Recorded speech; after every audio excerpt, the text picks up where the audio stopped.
Kia ora, bros and girls, welcome back to the channel. We're back to chapter 1, map 2. So map 1 was really easy. It's pretty straightforward. This time we're gonna see if it ramps up a little bit, if it gets a bit harder. Let's have a look. So this one we have a few more paths. This one's plain vanilla. That is Tranquility. I don't mind Tranquility actually, it's pretty good for Star-Lord. Outer is still plain vanilla. Inner mid is Tank Buster, which is critical damage. Then Tranquility and Breakthrough. I actually quite like Breakthrough. So we might head down that path. Another thing to talk about of the Captain Marvel quest. So a lot of people used Ronin for the final Kamala Khan. Well, actually for all the Kamala Khans in that line. And I used a dupe Ronin as well, 3-star, and he ruined her. But I think second to last one, my Ronin died. I got intercepted or something, and I lost him. So I tried to use Corvus instead because he had, I still had a revive. I had 40% life. I didn't really want to waste another revive, so I decided, okay, well, why not try Corvus? And he absolutely ruined her. Eh? He completely destroyed her. I was like, I didn't even need to bring in Ronin at all. I could have brought in somebody else who would have been a better synergy for Corvus Glaive. So yeah, he's really good against Breakthrough, especially in longer fights. I mean, he's really good against this. Apart from like Labyrinth of Legends, there's really nothing that Corvus is not good for. So yeah. So let's take down the Hulk Buster. This should give me another charge.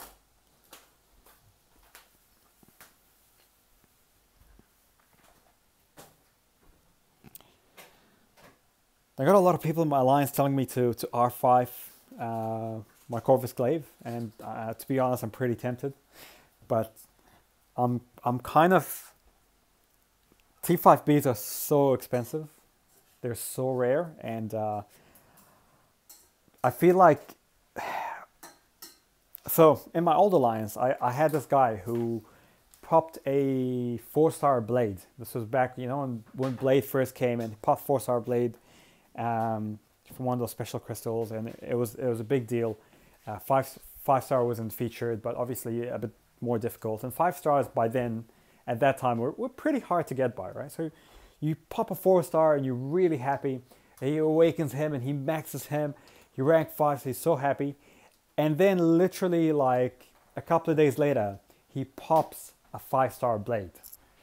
And he can't R4 him because he's really run out of resources because he spent it all on, his maxed out 4-star. So I feel like if I do R5 my Corvus Glaive, that's exactly what's going to happen to me. Like I'm going to R5 him, and then, I'm going to pop a 6-star Corvus Glaive or Domino, and I'm going to need those T5Bs. So I'm going to hold off on him. My other argument against R5 and Corvus Glaive, and Star-Lord for that matter, is they don't need it, right? Like, well, not yet. They might need it in Act 6, but they really don't need it yet. Like, there is nothing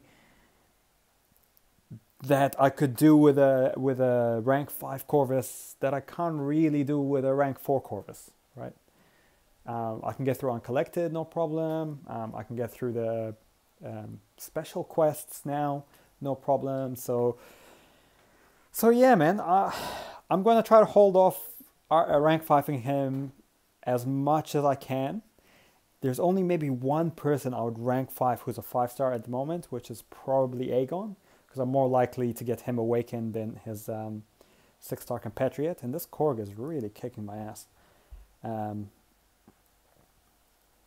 But yeah, barring Aegon, yeah, I'm gonna wait. I don't think I'm gonna R5 anyone.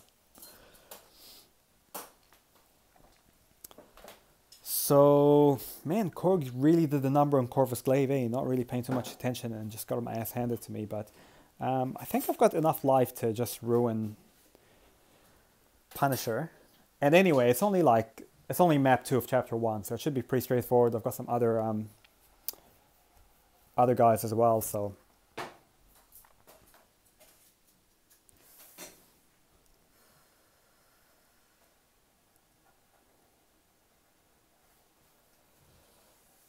So we will go for Spider-Gwen. And then it's Captain Marvel. So that should be pretty straightforward, actually. I've got 4 charges. Not a lot of life, but you know, you can never have too little life with Corvus. Plus, I like to live on the edge, you know. I should be able to finish her, though, before I die. Although her evades are a little bit annoying. Come on. Yeah, I'm still getting used to that new SP. I don't know when the right time to dash back is. It's almost like you have to dash back twice now. And if you dash back at the wrong time, you miss the first swing at you, but you get clipped by the second one, which is just what happened. But sometimes I get both of them correct. Sometimes I don't. So yeah, I've got to use her a bit more and figure out her timing. But there we go, Karnak will take her out, and then we're going to go into the final, well, not the final boss, the boss of map 2, which is Captain Marvel. Let's have a look at what she's got. She's got Enhanced Fury, she's got Soft Guard, she's aggressive, she's got Unblockable Dash, and Particle Protector. So she's basically like, she'd be like Ant-Man, Night Thrasher, and just a normal Captain Marvel. So let's see how we go. So far she's pretty easy. Oh, yeah, that unstoppable while she's dashing is kind of annoying. Okay, so let's just restart that combo. The glancing as well kind of dulls down your hits, but we're running Star-Lord, so we don't really care, because eventually he's just going to do enough damage.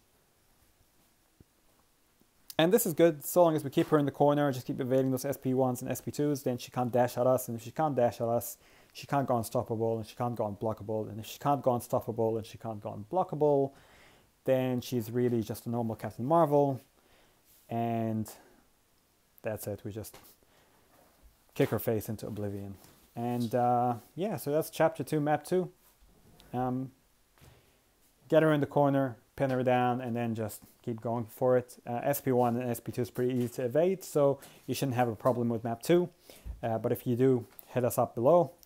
If this helped you out, or you like the video, you like my commentating or whatever, just subscribe, like, or leave a comment, and we'll be back in the next one very shortly. Kakitiano.